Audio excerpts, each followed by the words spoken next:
4 minutos, human milabay ang alas 8. Taliwala sa atong nasinating ang mga katalakay. Dili pwede pugngan o malangan ang edukasyon sa atong mga kabataan. No stoppage of learning. Education must go on. Maoy hinungdan na namugna kining tulumanon og programa sa pagpalambo sa atong mga kabataan pinaagi sa kahanginan. DepEd Pagadian, Edukasyon sa Kabataan. DepEd Pagadian, Edukasyon sa Kabataan. Usa ka oras ka programa nga mabati matag alas 8 hangtod sa alas 9 sa buntag. Lunes hangtod sa adlaw nga Biyernes. Dinhi sa Radyo Sakto Pagadian, DXMB FM 105.3 sa Malindang Broadcasting Network Corporation. DepEd Pagadian, Edukasyon sa Kabataan.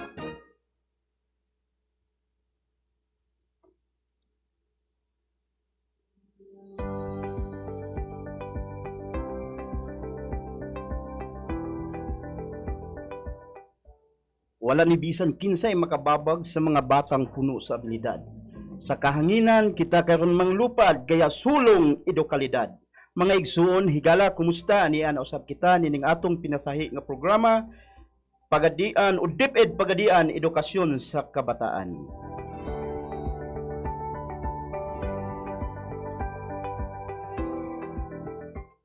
Kini nga programa mabati gikan alas 8 sa buntag, Lunes hangtod sa adlawng Biyernes, dinhi lamang sa atong paboritong FM station ning Dakbayan sa Pagadian, DXMB FM 105.3 MHz sa Malindang Broadcasting Network.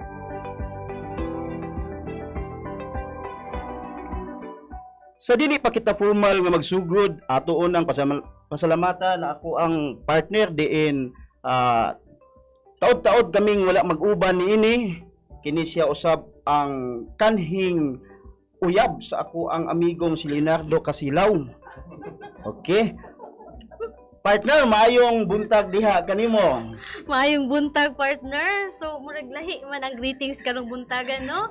Maayong buntag kaninyong tanan o ilabi na gyud sa ato ang DepEd family, gipanguluhan sa ato ang DepEd Schools Division Superintendent Dr. Danny Cordova, sa ato ang Assistant Schools Division Superintendent Dr. Colleen Emoricha, sa ato ang SGOD Chief Dr. Isagani Cabajo, ato ang CID Chief Maria Diosa Peralta, ug sa tanang mga Education Program Supervisors o Public Schools District Supervisors, sa ato ang mga kugihan nga mga principals nga nagapaminaw karon, ug sa mga teachers pod nga walay puas sa paghatag sa unsay kinahanglang ihatag ang dekalidad nga edukasyon sa atong mga kabataan. Maayong buntag kaninyong tanan. O bisan pa sa ato ang mga nagapaminaw nga mga ginikanan o mga kabatan-unan sa elementarya, high school o bisan pa sa kolehiyo. Maayong buntag kaninyong tanan. Okay. So, sa mga wala makaila mga kaigsuon, no, kining ako ang partner, mao kini ang ato ang aktibo nga principal diha sa Senior High School Sambuanga del Sur Main Campus, kini si Ma'am Jirel Casilaw.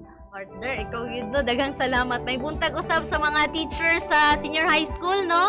I hope nagapaminaw ang tanan. Ug kani akong partner, principal ni siya sa Tulawas Integrated School. Gamhanan usab kayo kini, no? Daghan kayong ginsakpan.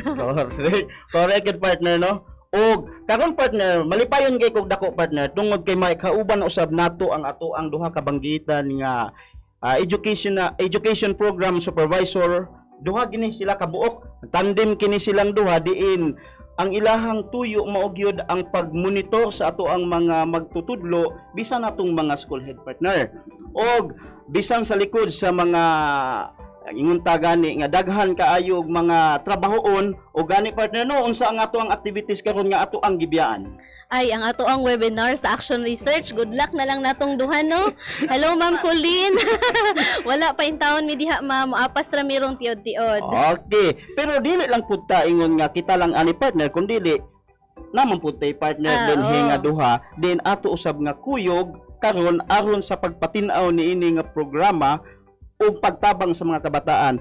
By the way, partner, no, kini nga to ang programa, dili lamang kini madungog dinhi sa Zamboanga del Sur, kundi bisan sa lain nga probinsya madungog kini nila og dako kay silang pasalamat, partner, diin nahatagan og katinawan ng ilang mga kabataan. Ingon pa man ang mga ginikanan kay karong panahon na dili lang kay mga kabataan mo nagtuon, pati ang mga ginikanan. Mao, tinuod Okay. gyud. Okay, so partner, dili na ta maglangan, partner, ato siguro kining dawaton kining ato ang duha ka EPS supervisor. Ako kaning ikaw, partner, ipaila-ila ang imuhang mentor at the same time, partner, imuhang magulang sa pagtuog sa buhat. Yes, ang ako ang idol, no? Sukad pa ni atong unang adlaw na mong pag-ila. Walay lain ang atong Education Program Supervisor, Dr. Jocelyn Ann Kuwa Basaya. May buntag, ma'am. Nindot kayong pagka-introduce, bintaha kay Manghod ang nag-introduce. Yes. Daghan kayong salamat, no, naanasab kita sa ato ang programang DepEd Pagadian. DepEd Pagadian Edukasyon sa kabataan nga naghatag kanunay o giya o pagtudlo sa atong mga bata nga gibuhat kini sa ato ang department para ma-extend gayod ang atong mga technical assistance sa ato ang mga kabatan-unan, labi na sa atong mga ginikanan nga maoy nag-assist karon sa ilahang mga estudyante bisan pa man wala sila sa eskwelahan, no? So maayong buntag sa tanan natong tigpaminaw kung asa mang dapitang naabot kining ato ang broadcast sa Malindang Broadcasting Network. Good morning, everyone. Okay, daghan kayong salamat, Dr. Jocelyn Ann Basaya. O karon Okay. partner, Yes, partner, kini po, partner, mo po ni ang nagtudlo nako kani ato nga unsaon paghukad sa regional. ana. Dito sa sa regional competition kay partner, no, kining ako apong amigo at banggiitan nga magtutudlo at the same time mentor nako kini siya. Walay lain ang atong ginakusgan nga EPS supervisor, Hubert Patriarca. Sir, good morning, sir. Mayong buntag, Sir Marta and Ma'am Kasilaw sa CID, SGUD sa DepEd Pagadian City nga naminaw karon sa atong tinahod nga mga ginikanan, estudyante sa grade 7 akong gihangyo nga maminaw karon sa subject nato sa MAPE. Maayong buntag sa tanan. Okay, salamat kay sir. Okay, partner. So, kining ato ang programa, partner, nindot kaayo kini tungod kay sa matag Huwebes kining ato ang programa. Then focus kita sa English o sa MAPE. So ang mahitabo ini, partner, karon atuan na pong hatagan og katinawan ang ato ang mga kabataan kabahin ining mga subject. So maayo siguro ani, partner, nga ato ang tagaan og higayon ang ato ang duha ka banggitan nga supervisors aron ma-introduce usab nila sa kahanginan ang ato ang mga demo teacher. Kunbagay ang ato ang maabilidad nga magtutudlo alang sa pag-share usab sa ilang mga kahibalo. Okay, yes partner, og dili kita maglangan, no? Mubalik kita sa ato ang Education Program Supervisor, Dr. Jocelyn Ann Basaya, alang sa pagpaila sa ato ang magtutudlo karong adlaw. Once again, good morning, everyone. It is my pleasure to present our radio teacher karon nga buntag mga ating paminaw, no? Akong gihangyo ang atong grade 9 learners and parents at the same time nga mopahimutang kay inyo ha karon nga panahon. Sunod semana grade 10 na pod. No? So Yes. karon grade 9, lingkod paminaw tarong sa atong radio teacher. Ang atong radio teacher karon teacher 3 sa Santa Lucia National High School. No, iyang hisgutan karon ang VUCA world, ha? Wow. Yes, VUCA situations. Kining VUCA ning gawas ni siya atong 1987. Pero ning balik siya og sikat sa atong pag-atubang sa pandemic. So Yes. unsa-unsa man nga mga situations ning VUCA kinahanglan masayran nato aron makahibaluta og unsaon pag-react, unsaon pag-respond niini nga mga sitwasyon, especially sa atong mga estudyante. So atong paminawon ang atong radio teacher, Ma'am Charita Liavado. Good morning, my dear students. How are you doing today? That's great. I'm glad to hear that. Today is Thursday, March 25, 2021, and you are tuning in at MBN DXMB FM 105.3 Sakto. It's a pleasure to have you for another episode of DepEd Pagadian. Edukasyon sa kabataan, pagpalambo sa salabutan, pinaagi sa kahanginan. I am your English radio teacher today, Charita Di Llevado of Santa Lucia National High School, making English easy and fun for you. Sa dili pa kita magsugod sa atong leksyon, ako kamong gihangyo sa pagpahimutang sa inyong mga kaugalingon sa usa ka mabugnaw nga dapit aron nindot ang pagpaminaw sa atong leksyon karong buntaga. Andam na ba kita? Ay, sa dili pa kita magsugod, nasayod ko nga nauli na ni teacher ang inyong module number 5 sa quarter 2. Kuhaan ninyo kini kay ang atong leksyon karon review lamang para mas masabtan ang kini nga leksyon. Unya ato kining gamiton para mas plaster ang atong pag-review. Let me begin by sharing this with you. It is not the most intellectual of the species that survives. It is not the strongest that survives. But the species that survives is the one that is able to adapt and adjust to the changing environment in which it finds itself.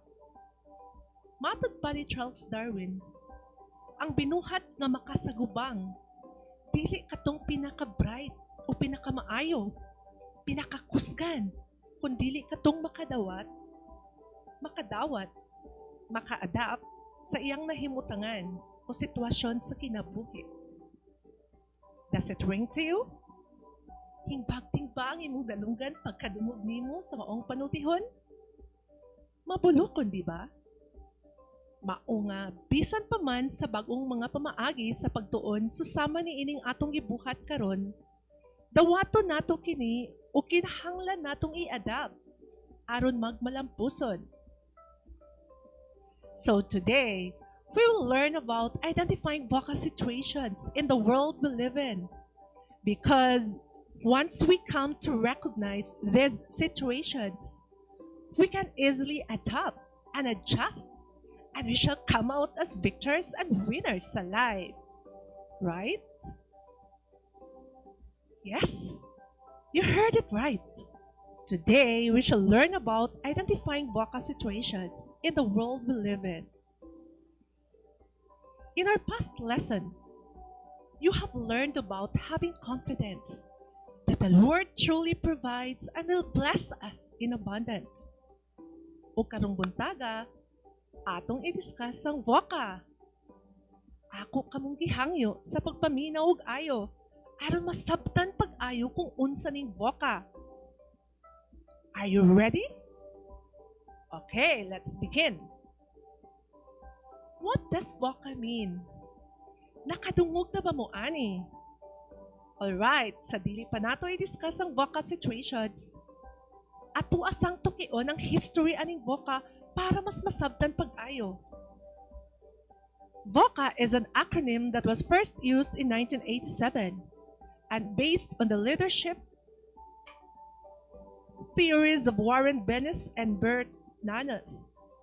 Ang United States Army War College ang unang nagamit ni ining acronym. Kasunod sa panghitabo atong September 11, terrorist attacks in 2001. Nataw na ba mo aning tuiga? Ay, wala pa di ay. Kay mga bata pa man di ay kaayo mo, no? Pero sure ko, nga ang inyong gitikanan naka-istorya bahin ani. Sawa damhaman good. Pulo ka hijackers sa American Airlines Flight 11 and United Airlines Flight 175 mibangga sa World Trade Center sa Estados Unidos. Naasa 3,000 people ang namatay ni anang tungura.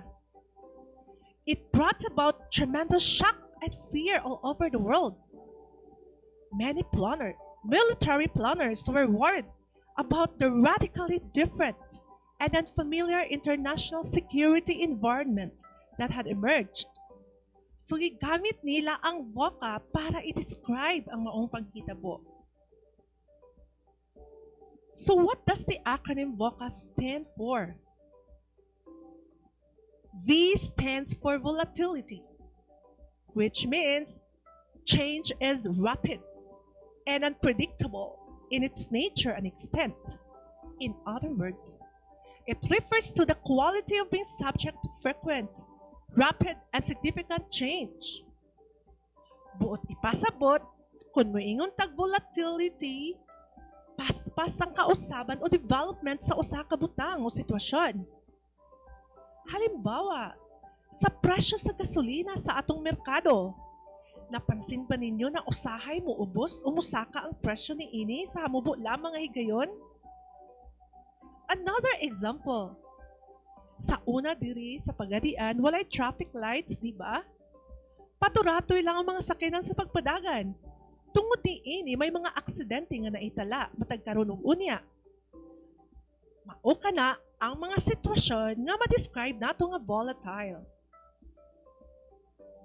Pero sa pagkakaron, aduna natin traffic rules nga ginasunod.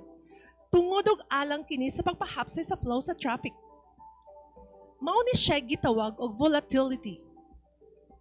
Some things change for good. Sadly, other things change for worse. Kini nagmatuod nga diri sa kalibutan na ay mga butang subject to rapid change. Nga usahay maayo ang sangputanan, ang uban po dili maayo ang epekto.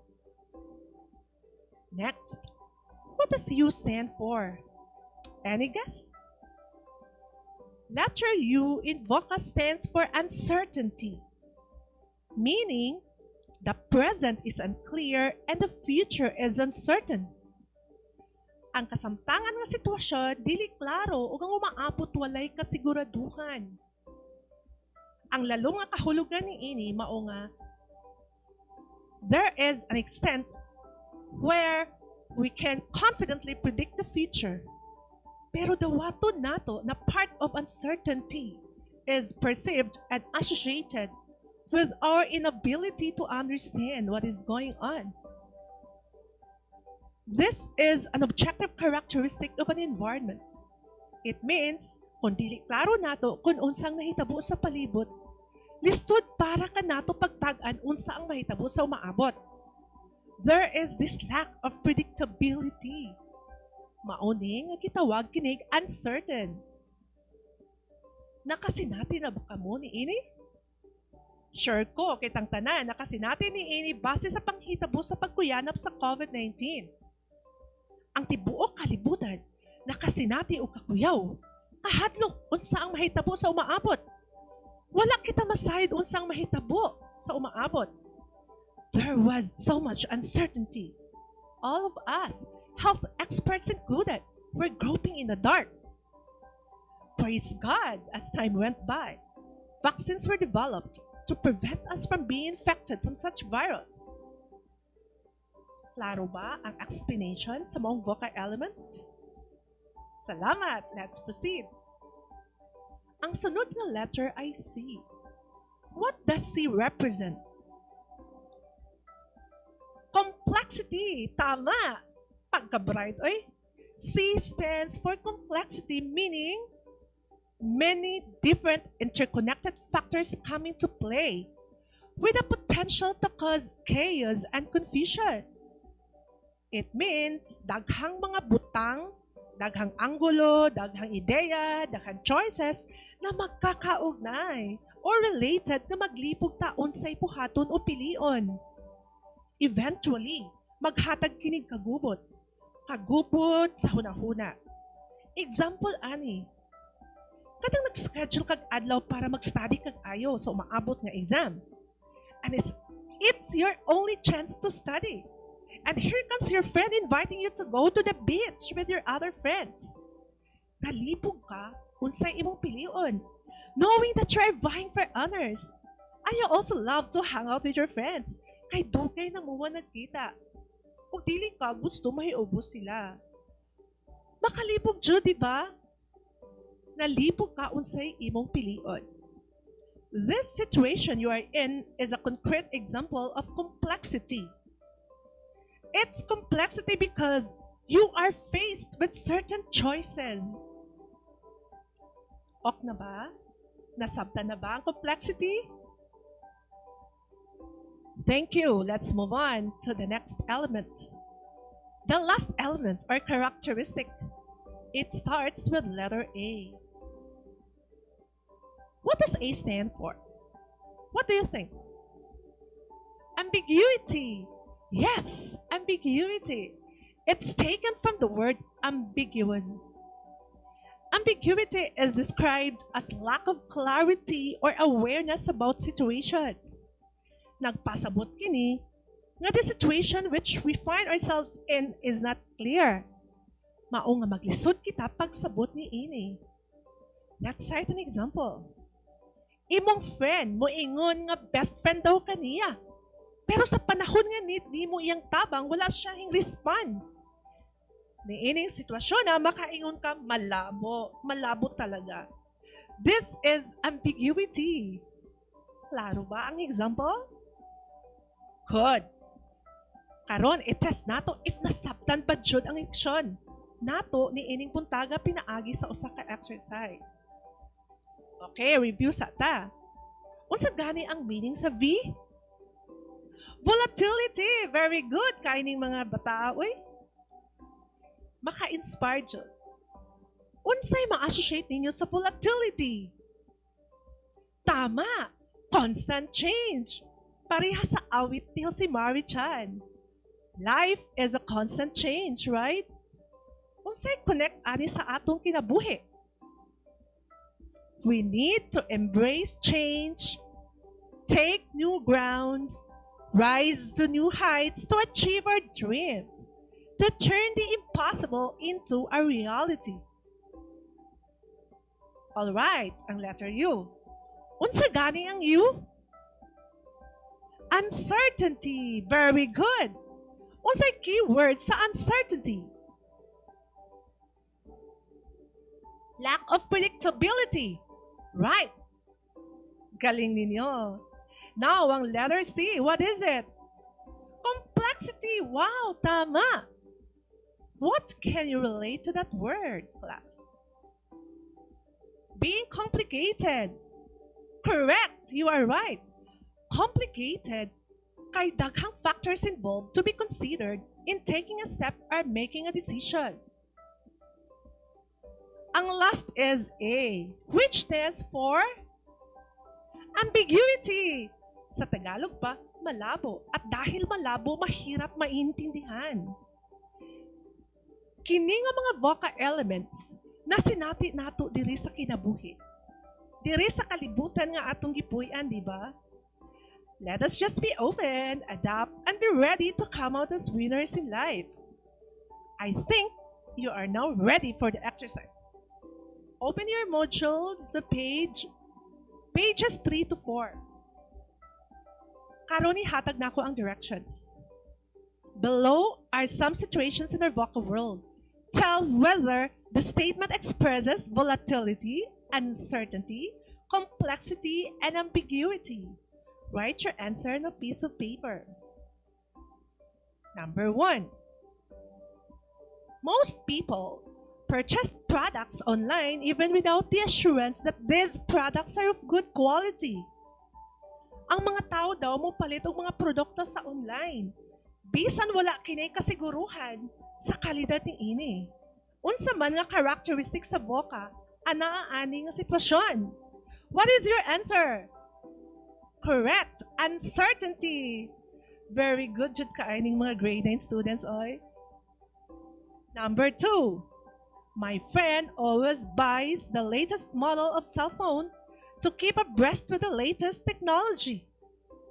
Ang akong friend daw sige palit og bag-o nga model sa cellphone kay gusto siya ma-update sa latest technology. Alright, unsa inyong answer? Volatility! Amazing, you're right. Let's proceed to number 3. Basahon nato. Jason is confused about what college course to enroll because the university offers many courses that he likes. Si Jason daw, nalipog unsang kurso iyang kuhaon. Kaya ang university nag-offer sa mga kurso nga ganahan niya. Now, let me know your answer. Complexity. Wow, tama. Galing talaga. Galing talaga ninyo. Now, let's have number 4. Products that are an absolute success today may disappear in 1 year's time. ang mga produkto daw nga nindot kaayo og nagmalampuson sa pagkakaron, pwede mawala sa sulod sa isa ka tuig lamang. Unsa man ang inyong tubag ani? Unsa man ang tubag ani? Unsa man ang inyong tubag ani nga pangutana? Volatility. May tama kayo dyan. Number 5 na ta. Alright, let's read. I quit my job to venture into the world of business. I wonder if I will ever succeed in this endeavor. Ingon dire, hinghawak ko sa akong trabaho aron magnegosyo na lang. Di ko sure kung magmalampuson ba ako ni ini. Can I have your answer, please? Uncertainty. Fantastic. Ka-bright yun ning mga grade 9, oy. Number 6. The government understands the many causes of terrorism, but not exactly when and how the terrorists will spur attacks. Nasabtan sa gobyerno ang mga nagkalinlaing hinungdan sa terorismo, pero dili nila mahibaw-an kanusa og unsang paagiha sila mo atake. What's your answer for this? Uncertainty. Very good. Number 7. Many health experts are not sure about the main cause of COVID-19. Dili daw, matukis sa mga eksperto sa maayong panglawas ang tinuod kay hinungdan sa sakit ng COVID-19. Unsa ang answer ani? Uncertainty. Tama. Karon, number 8. A year ago, more than 100 vaccines were in various stages of development and testing. Sa miaging tuig, adunay kapin kagatos nga mga vaccine ang gidevelop o giistudyohan pag-ayo. What do you think is the answer for this? Complexity. You're right. All right, number 9. If a man possesses feminine qualities or a female possesses masculine qualities, then they might be portrayed as gay or lesbian. Kung ang isa ka lalaki nagpakita o gawi sa usa ka babae, o ang usa ka babae na ay gawi sa usa ka lalaki, pwede matawag sila nga bayot or tomboy. Any guess for an answer to this? Ambiguity. Tama. Good job. Nakuha jud ninyo mga bata. Last number na jud ta. Number 10. Gone are the days of buying oversized VHS tapes to watch movies and listen to music. Today, modern people rely heavily on smart devices for mobile entertainment. Thus, most people find it necessary to buy gadgets. Hinglabay na ang panahon diin ang mga tao mo palit og dagko nga VHS tapes para lamang kakita og movies o makapaminaw og music. Sa pagkakaron, ang mga tao mo gamit na og smart devices para malingaw. Mao nga nakita sa mga tao karon ang kaimportante pagpalit og gadgets. Unsa inyong answer ani class?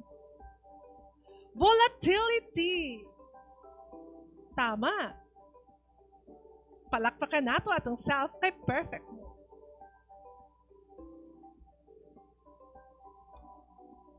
Congratulations everyone.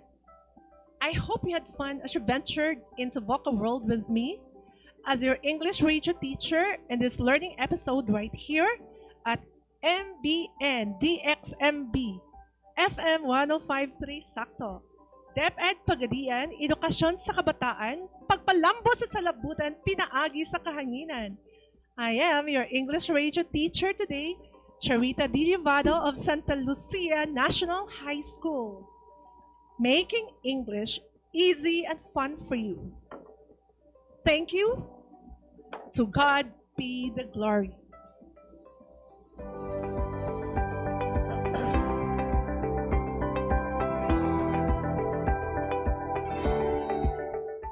Yes, partner no, nindot kayo ang ato ang teacher karon nga mao'y naghatag sa iyahang demonstration sa atong mga kabataan. Giunsa ka kini pagpili partner no sa ato ang supervisor nga nakakuha siya magtutudlo nga sama niini partner nga mo present niining ato ang programa. Ma'am Ann, unsa may imuhang gihimo ani Ma'am Ann? Pagpili nako sa ato mga radio teachers, sir, dito gid nako gibasihan sa mga maayo nga mga feedback sa mga school heads. No, ako gipang tawagan na ako yung mga huna-huna na daan nga kani nga mga teachers nindot kung nadungog nga feedback from fellow teachers. Akong gipa-confirm sa ilang mga school head kung angayan bagyud nato nga ipagawas sa radyo kay dako ang audience, daghan ang audience sa radyo, importante nga makapili sila og the best. So silang tanan gipili pinaagi sa observations sa feedback sa mga fellow teachers o kanang feedback usab sa mga school heads. So thank you kaayo sa mga school heads ganing sugot nga hulamon ang ilahang maestra.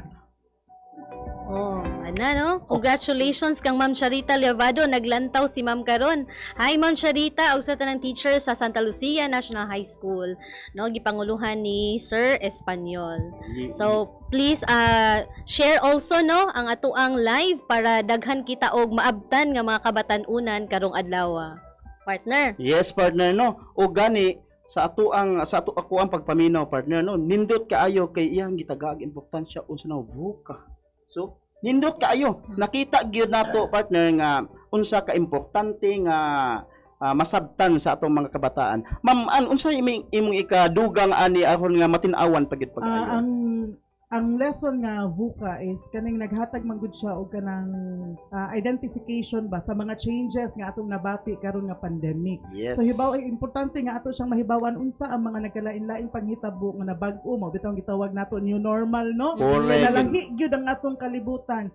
So sa drastic nga change walay nag-expect ani ang atong mga kabatan-unan affected kaayo natungog nato na mga naghikog, na mga na-depress, na mga ingon ana. Mao nang importante nga makarelate socially sa different situations ang atong mga bata kay aron makabalo sila unsaon pag-adjust. No, unsaon pag-respond sa mga nagkalain-lain nga sitwasyon nga ilahang nabatian. Kay sa una magklase na ay maestra, automatic na ipangutana matubag dahil ni teacher pero karon lahi. No, so mo na ang kinahanglan mo adjust ang atong mga kabatan-unan. Dili lang ang kabatan-unan, apil ang mga teachers, ang mga school heads, ang mga parents tanan ta nag-adjust niining ang atong sitwasyon. Laban lang gyud. Laban lang gid ni partner, laban. So sa ato apod ini partner no, ang atoan na lang yung mahimo ini mao ang pagmonitor sa mga magtutudlo kung kinsay angayang isalang nato aron makadugang pagkahibalo ang ato mga kabataan ug mga ginikanan. Yes, partner. Yes. So dili ta maglangay partner no. Ato na pud kining isunod nato ang usa ka magtutudlo kini gikan man ni siya sa comprehensive partner. So kini gipili pud ni siya ni Sir Bob. Dili lang basta-basta kining pagpili gihashasan pag-ayo ni. Tinuod. So kung atong mingaging semana partner music ang gidimo sa mao nga teacher karon atong pangutan-on si Sir Bob partner ug unsa na pud ning klase nga pagtudlo unsa kini nga paagi ug kinsa kini nga magtutudlo partner. Siguro Sir Bob no, gikan man ni sa comprehensive Sir Bob wala kay koy idea og kinsa kini siya Sir Bob pero kabalo ko nga puno kay ka sa idea ni kinsa ug giunsa kini mo pagpili nga maong magtutudlo. Ang atong radio teacher karon, she graduated in Western Mindanao State University in 2011. Master's degree at St. Columban College in 2015, Teacher 3 in Pagadian City National Comprehensive High School, mao si Miss Crisel Jane C. Salomes. Ang topic niya karon Arts and Craft of Mindanao, MAPI Grade 7 Quarter 3, Arts Module 3. So karong duha ka semana nga magsunod, arts na po ta sir. Yeah, yes, so nindot kay ni siya partner kay arts na po deta. So dili ta magdugay ni partner. Okay. Ato kining dawaton kining ato ang magtutudlo gikan sa Comprehensive National High School. Our beloved learners from grade 7. You're listening to another episode of DepEd School on Air in grade 7 MAPI Arts. I'm Teacher Jane, your radio teacher who will guide you in exploring the world of arts through radio. How are you today? I hope you're doing great. Are you ready to explore today's topic? Oh, I hear loud yeses. If so, fasten your seatbelt as we uncover the concepts of today's lesson. Alright, at this moment, please get your MAPE 7 Arts module and your pen. Before we start, please do the following. First, check your headset or speakers if they are functioning well so you could clearly hear this broadcast. Second, find a comfortable place to study away from distractions. And lastly, prepare your learning materials. Did you follow what I said? Great! Now, you're all set and ready to enjoy learning with your radio teacher. Before we proceed to our new lesson, let me check first if you really understood the topic in arts. What was our previous lesson in arts? Very good! It's about the arts and crafts of the Visayas group of islands. What are the arts and crafts of Visayas group of islands? All right! People who lived in Visayas are known for weaving cloth made from piña fibers. They also weave baskets, trays, mats, and banig. What was the famous wrap-around cloth worn by women in Visayas? That's right. They call it patajong. It is a skirt paired with a kimono. They also have famous architectures that are found in the cities and provinces of Visayas. What are the famous architectures in Visayas? Excellent! Visayas are known for unique churches as the Spaniards first set foot in the island. So, we have now in Visayas the famous Molo Church in Iloilo, Miagyao Church in Iloilo, and the ruins in Negros Occidental. So, grade 7 learners, did you understand our topic in arts in quarter 2? All right! Good job, learners! This time, let us have first an activity. Are you ready for the activity? Let's start by answering Activity 1 entitled Let's Match. Turn your module to page 3. The instruction in Activity 1 is, using the photos below, match arts and crafts of Mindanao in column A to the characteristics being described in column B. Write the letter of your answer on the space before each number. I'll give you 1 minute to answer. Let's get the ball rolling. How did you find the activity? Was it easy or difficult? All right! After you've matched the arts and crafts of Mindanao with its characteristics, let us proceed now to the next activity. Activity 2 entitled Distinguish Me. Turn your page to page 3 to 4. The instruction is, you're going to write the following arts and crafts in its appropriate column found in the box. Write your answers on the space provided. I'll give you 2 minutes to answer. Your time starts now. There you go! Time is up! How well did you perform in the 2 activities? If you answer them all correctly, congratulations! Based on the 2 activities that you've answered a while ago, what do you think will be our topic this morning? Very good! It's about the arts and crafts of Mindanao. Mindanao is the second largest island in the Philippines after Luzon. It's divided into 6 administrative regions. So what are the 6 regions in Mindanao? That's right. We have Region 9, Zamboanga Peninsula. Region 10, Northern Mindanao. Region 11, Davao Region. Region 12, Soc-Sargen. Region 13, Caraga Region, and the Bangsamoro Autonomous Region of Muslim Mindanao. Do you know that we have several forms of arts and crafts in Mindanao? Great! The ethno-linguistic groups of Mindanao are known for its unique traditional clothing, especially their attire,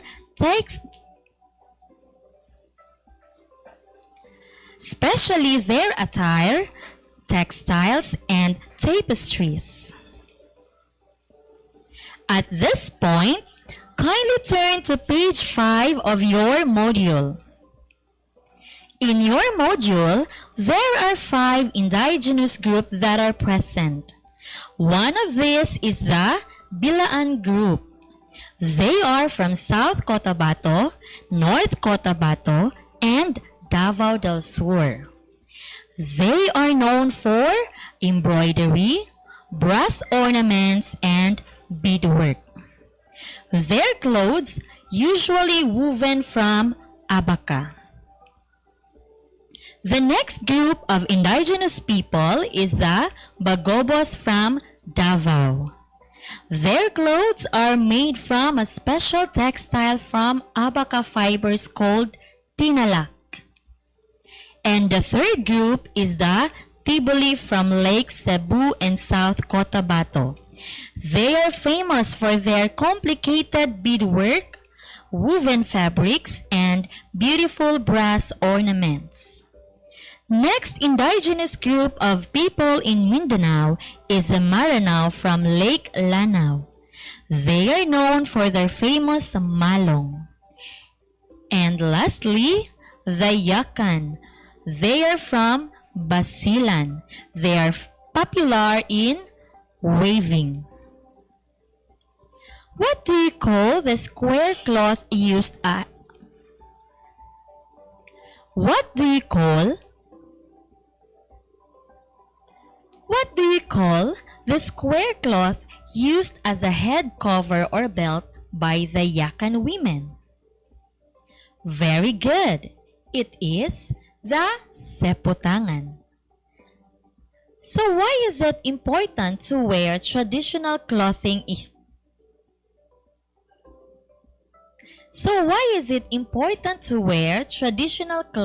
In Mindanao? Correct.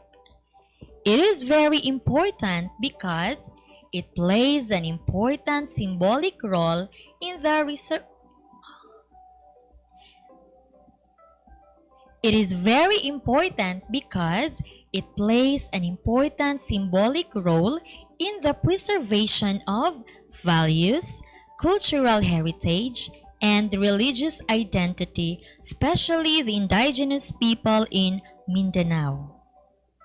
So what do you think are the crafts, accessories, and body ornaments in Mindanao? Very good. Another arts and crafts of Mindanao is the famous Maranao art, the Sarimanok. What is the significance of Sarimanok? All right, it is the legendary bird of the Mindanao.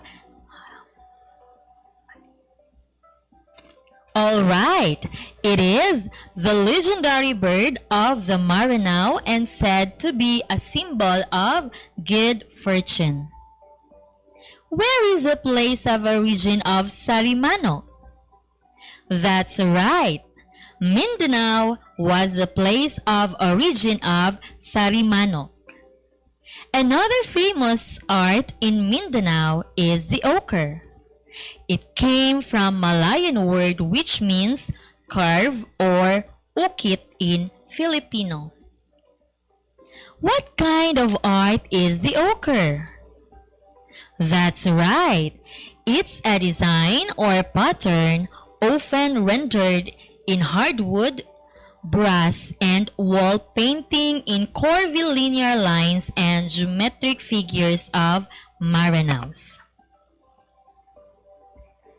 The next arts and crafts of Mindanao is the traditional makeup and accessories of the people in Mindanao.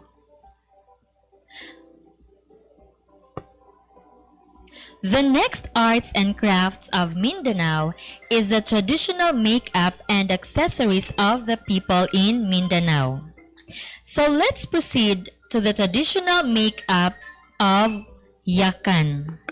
Their famous makeup is usually worn during wedding ceremonies. There are dots and lines painted on the faces of the couple. What's the purpose of applying makeup for Yakan? All right, for them, it is a form of cosmetic decoration long before commercial products were accessible. For the accessories of the Tiboli, they wear hilot and swatil mimotis. What do you call the heavy brass belt worn by women during festivals? That's correct. The answer is hilot. And what do you call a wooden comb with glass beads and worn? And what do you call a wooden comb with glass beads and worn toward the back of the head? Very good. It's swatil mimotis. Now, what is the famous musical instrument in Mindanao? All right. The brass-making kulintang is a musical instrument composed of 8 different size brass gongs laid upon a wooden rack. What is the kulintang made of? It is made of brass with designs and embossed top where it can be hit by wooden mallets to produce music. What is the function of kulintang? It is a musical instrument used for social entertainment for different occasions. And now, are you familiar with the architecture in Mindanao? All right, let's discover the famous architecture in Mindanao. One of it is the Turugan. It's an ancestral house of the upper-class Maranao and also the dwelling place of the Dato with his wife and children. Again, where is Maranao tribe located? Great! The Maranao is located in Lanao del Sur, in which the capital city is Marawi. What do you call an ornament of a turugan that has a carvings of serpent floral and star and bad motif? That's right. It's called panolong. Next in architecture in Mindanao is the Bajao's houses. They are the nomads of the Sulu Sea and are scattered along the coastal areas of Tawi-Tawi, Sulu, Basilan, and Zamboanga City. They're living in stilt huts or boat houses on shallow waters. They're living in stilt huts or boat houses on shallow waters. Next is the famous Grand Mosque of Cotabato. Who among you visited the famous Grand Mosque? Who among you visited the famous Grand Mosque? This famous Grand Mosque is located in Cotabato and very known as largest mosque in the Philippines. So the next famous architecture in Mindanao is the Fourth Pilar. It is a shrine and also a tourist attraction. Where can we find this famous Fourth Pilar? Very good. It's in Zamboanga City. Next is the Monastery of the Transfiguration of Bukidnon. It's located in Malaybalay, Bukidnon. It's a pyramid-like structure designed by the national artist for architecture. Who designed the Monastery of Transfiguration in Bukidnon? All right, Leandro Luxin is a national artist who designed the monastery. Lastly, the Santo Rosario Church, which is located in Camiguin Island. It is one of the unique churches in the Philippines. The church exterior is very simple, but this ordinary-looking church has more to offer inside. The materials used by this church are made from indigenous and sustainable materials. Mindanao is also famous in sculptures. One of the unique sculptures in Sarangani province is the Maitum jar. It's made of earthenware and it is used for secondary burial. Have you observed the carving? Have you observed the wood carving and metal casting of the Maranao? Great! The metallic armor made of brass is Rarub Aklang. It is used as protective armor of Moro warriors as counterpart to Spanish soldiers. Next is what we called kampilan. It's a single-edged sword with a handle made of hand-carved ivory in a form of a serpent. Next wood carving is the batige. It is made of large carved wooden top inlaid with mother of pearl. It is used by adult males to test their skills and strength. Another one is kandi. It's a teapot or kettle for hot water. Another one is kandi. It is a teapot or kettle or hot. It's a teapot or kettle for hot water. And lastly, gador. It is made of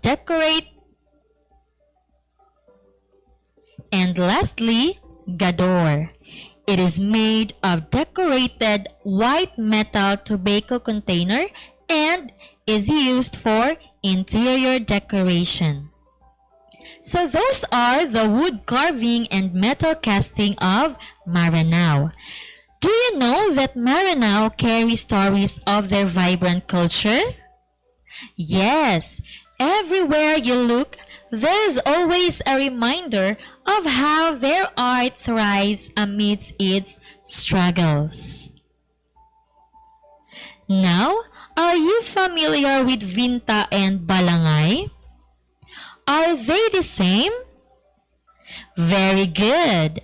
Vinta and Balangay are used for trade and water transportation. Both were created in the Philippines, showing the culture and craftsmanship of Filipinos. The only difference is the balangay is a large wooden boat used to traverse the sea for migration, and vinta is a small boat and not meant to be used for long ocean travel. So that's all for the arts and crafts of Mindanao. Did you understand our lesson for today? Good job, learners! All right. So what are the arts and crafts of Mindanao that we had discussed earlier? Very good. The major art form of the people in Mindanao are carving, tapestry, weaving, handmade textile, casting of various forms of brass, instruments and decorative items, and metalwork. All of it utilize the traditional form of decoration in Mindanao. And now, we'll proceed to page 12. In this page, you'll see an activity called Find Me Where. The instruction is you're going to identify the different arts and crafts of Mindanao and identify their origin. So, you're going to complete the table below. Write your answer on the space provided. Finish the activity within 2 minutes. Your time starts now. Time is up. Amazing! You did well. Alright, I hope you didn't burn yourself. You are indeed a great learner. This time, let's have a quiz. I am very confident that you'll be able to answer these questions. Kindly turn to page 14 to 15 of your module. The instruction is, identify the following statements below and write your answer on the space provided. I'll give you 3 minutes to answer. Go ahead, learners.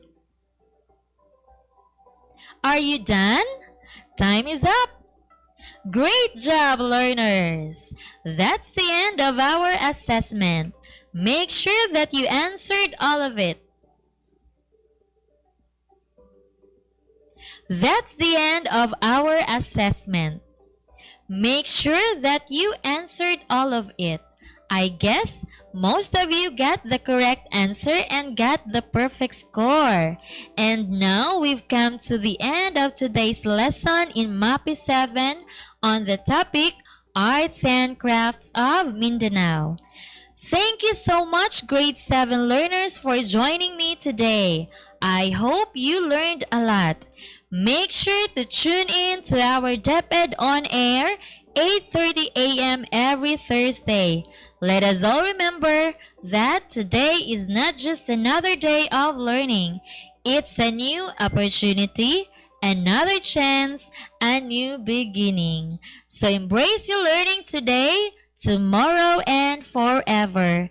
Till next time, my dear learners, once again, I am your teacher on air, Teacher Jane. God bless.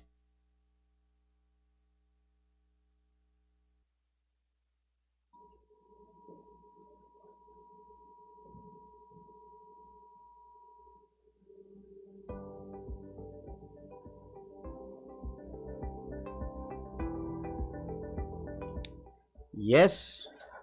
Partner no, nindot kayo ang ato ang teacher pod karon sa MAPI diin iyahang gitagaan og importansya ang mga lain-lain nga mga ethnic ganit nato partner no sa ilaha Yes. pong mga arts partner. Mm-mm. So sa imuhang pag-evaluate partner, unsa may imuhang nakita adto o imuhang nasabtan pod partner?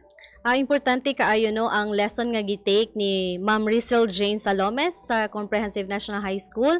Naghisgot siya sa Arts and Crafts of Mindanao. No, naghisgot siya sa mga major art forms of the people in Mindanao. So dili lang kini sa mga Bisaya, sa mga Subanen, apan apil na ang atong mga kaigsuonang Muslim. So nindot kaayo kay nagkalain-lain tong iyang mga gipanghisgutan no ni mga pottery, na ay mga Yes. instruments, na ay mga even sa weaving na mention usab niya. So katong mga students nga inclined sa arts no, I hope naminaw kamo o nakat-on kamo sa gihisgutan ni Ma'am Rizal. Yes, partner no. Og sa ato usab nga resource speaker sa ato si Sir Bob no, unsa may imuha pang ikadugang Sir Bob baahin sa gitudlo sa ato ang magtutudlo karong buntaga. Okay, salamat kay sir. Kadaghanan sa ilang mga crafts na hinimo sa mga material nga daghan sa ilang lugar, no, sa ilang lugar. o kini girepresenta ang ilang komunidad sa kultura. Bisan hangtod karon ang mga kahanas sa weaving or paglala, pag-ukit o paggama usa ka hinungdanon nga kabahin sa ilang panginabuhi. Gipasa kini gikan sa matag henerasyon o uban ang influensya sa moderno nga teknolohiya ang mga tinhuan sa ilang mga tradisyon makita gihapon sa ilang mga arts o hangtod karon nagpabilin kini.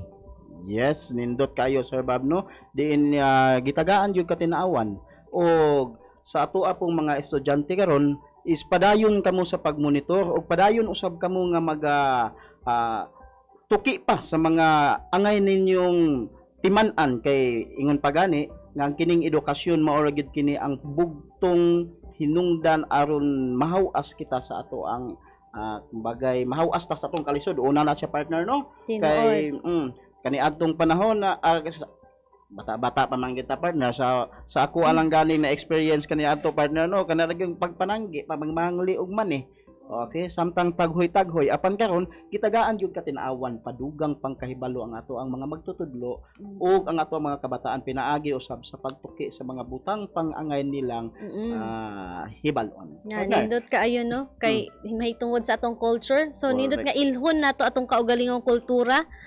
Usa kita mo explore sa lain nga mga kultura. Yes, partner. So, partner, wala naman gyud kay tay dugang pang or oras nga ato paning padaghanon og ato pagyunggang dungagan ang ato ang discussion ining kabuntagon na karon ang ato ang duha ka supervisors ato na lang kini silang kuhaan og concluding statement aron unsa gyud ila ikasulti pa Yes. dugang sa ato ang Okay, so daghan kayong salamat no. Once again, nabati nato ang ato ang radio teacher sa English si Ma'am Sha Liavado o akong panghinaot nga ang atong mga grade 9 students nga naminaw ma-apply nila ang ilahang na learn from Ma'am Sha aron makabalo ka sila mag-adjust sa mga panghitabo sa ilahang mga palibot. Dili sila makuratan. No? Yes. Kaya importante kaayo nga mo adjust because the world is changing every now and then. Kanilang ato ang panahon karon kay drastic no nakuratan tag maayo. Correct. Pero sa walay pabor-pabor ang Dios nagauban kanato ang wisdom ang gihatag kanato atong magamit aron sa pag-adjust usab sa atong palibot. Next airing nato no April 8 kay next week is Holy Week. So Holy Week. ang mga grade 10 andam-andam sa April 8. Adunay radio teacher nga maayo usab nga ato usab nga pinili. So grade 10 sa April 8. Thank you. Yes. And that is Ma'am Ann Basayan. Now mo balhinta ngadto sa atong usa ka supervisor partner Yes. si Sir Si Sir Hubert Patriarca. Okay, so salamat usab kang Rizal Jane si Salomes sa iyang as radio teacher nato sa MAPE. O ako po sang gipasalamatan ang mga ginikanan nga naminaw karon o uban sa ilang mga anak sa grade 7. So amo nang napatinaw ang module 3 nato sa arts. O next week kay Holy Week man po. Yes. So adto ta sa April 8. So that will be module 4 in arts also. Arts lang gihapon ni Sir Bert. So nanatay nakuha ni Sir Bert o kinsa ato ang radio teacher ani? Ready na ang atong radio teacher nato si Ayan Ramos from Sambusur National High School. Okay, diha ni sa inyong balwakti dapat partner. Sa muag yun ang dapita. Okay. So partner, ang ato ang concluding statement na lang partner sa ato ang programa karon. So, Beno, wala na kita'y igong panahon, no? Magpasalamat kita sa pag-usab sa ato ang Schools Division Superintendent, Dr. Danny B. Cordova. Kini ang inyong alagad, si Jeril Casilaw. Yes partner. Og hangtod na lamang usab sa sunod nga panahon kini si Dumi Mata moingon dalaygon ang Ginoo, ang Ginoo mag-uban kanato sa kanunay.